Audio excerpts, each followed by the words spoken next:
Welcome to this explainer. Okay, if you've ever watched a beautifully orchestrated, high-pressing football match and wondered, exactly where that exhilarating style actually came from, well, you're in the right place. We are going to explore how the modern, fast-paced game was literally forged right out of the ashes of rigid defensive play. We'll journey through a pivotal era that completely rewrote the rulebook and shaped the sport we all follow today. Let's get right into it. We did it by playing football. Pure, beautiful, inventive football. Now, this quote from Celtics manager Jock Stein perfectly captures the battle for the very soul of the sport back in 1967. It wasn't just a post-match comment, right? It was a philosophical statement. At the time, football was being absolutely suffocated by safety-first, cynical tactics. Stein and his team showed up and presented a radical alternative, a true belief that you could win on the biggest stage without ever sacrificing beauty and invention. So we really have to ask ourselves, how exactly did the cynical, highly defensive sport of the mid-20th century transform into the breathtaking, modern game we know today? We're going to answer this by charting a pretty dramatic transformation arc. We'll start with a gritty group of local heroes in Scotland who proved the impossible was, well, possible. And then we'll end up examining a massive tactical, commercial, and cultural revolution that permanently altered global sports. Section 1. The Lisbon Lions strike. Let's head straight to the Estadio Nacional in Lisbon for a final that would completely upend the old guard of European football. Picture the 1967 European Cup final. We've got two fundamentally opposed philosophies colliding head-on. On one side, Inter Milan and their famous Catenaccio, a system basically designed to squeeze the life out of a game. On the other side, you have Celtic's relentless, free-flowing attacking style. Their own player, Jimmy Johnstone, actually described it as being like the Dutch style, but speeded up.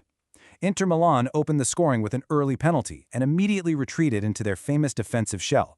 But Celtic, they didn't blink. 39. Celtic unleashed a staggering 39 attempts on goal. Think about that for a second. 39 attempts against the most feared defensive unit in all of Europe, while forcing Inter Milan to make a grand total of only 2 saves all game. Celtic hit the crossbar twice, the Italian keeper made 13 saves, and eventually the relentless pressure just broke the dam. Celtic won 2-1, proving once and for all that pure, attacking football could totally dismantle the ultimate defensive machine.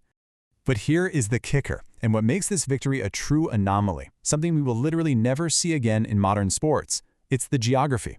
All but 2 of Celtic's 15-man squad were born within just 10 miles of Celtic Park in Glasgow. The furthest anyone was born was 30 miles away.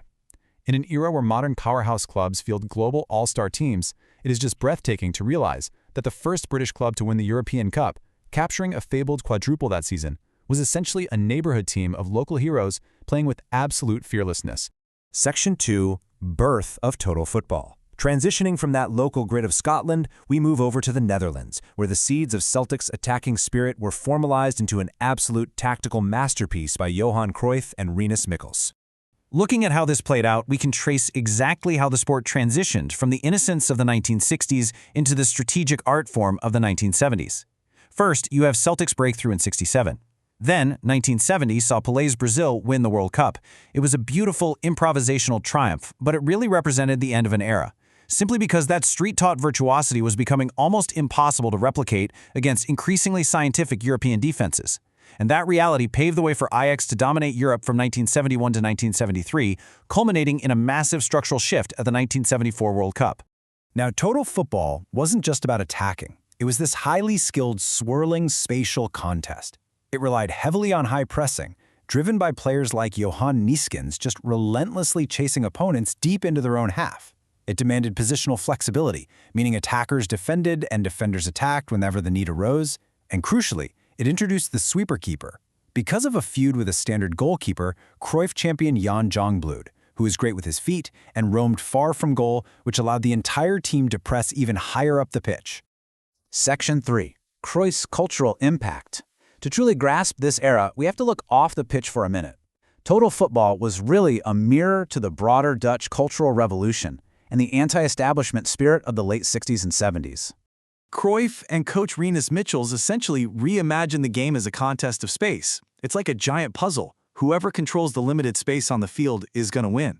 Unconsciously, they were tapping into centuries of Dutch culture. Just as the people of the Netherlands had historically found clever ways to exploit and control space in their crowded, sea-threatened land, a spatial sensibility you can literally see in the classic paintings of Vermeer and Mondrian, Cruyff brought that exact same intellectual weight to the grass of a football pitch.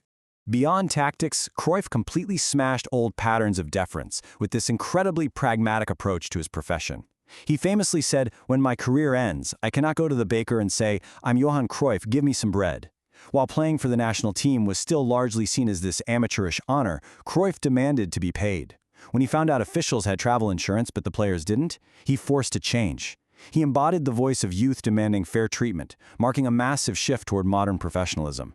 The guy even refused to wear the 3 stripes of Adidas on his national kit because of his own sponsorship deal with Puma. He wore a custom 2-stripe jersey instead, a real game changer. Section 4. The 1974 World Cup shift. Finally, we arrive at the tournament in West Germany that definitively cemented the end of innocence and the rise of a heavily organized, modern spectacle.